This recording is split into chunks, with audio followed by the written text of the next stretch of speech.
दादा एक सांगतो, माझं भाकीत गवाही खरं होतं बरं. मी अशोक चव्हाणला म्हणलं होतं मुख्यमंत्री होतो तर झाले ते तुम्हाला माहिती.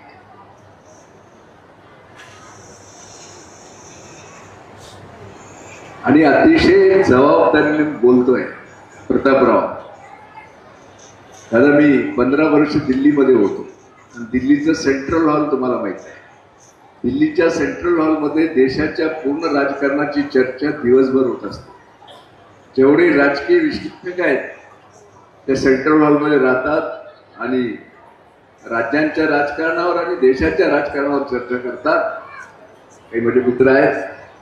दादा तिथलं अशी चर्चा आहे, येणाऱ्या वर्ष दीड वर्षामध्ये देवेंद्र फडणवीस दिल्लीला जाणार आहेत आणि मला विश्वास आहे की नरेंद्र मोदी त्यांना दिल्लीला घेतील आणि राज्याचं नेतृत्व करण्याची महाराष्ट्राची कुलस्वामिनी तुळजाभवानींना आपल्याला संधी देईल असा विश्वास माझ्या मनामध्ये आहे आणि ते घडावं. मात्र मुख्यमंत्री झाल्यानंतर माझ्या अध्यक्षतेखाली नांदेडला सत्कारही घ्यावा अशी आजच तुम्हाला ॲडव्हान्समध्ये विनंती करतो. थांबतो. जय हिंद जय महाराष्ट्र. धन्यवाद आदरणीय खटगावकर साहेब. यानंतर राज्याचे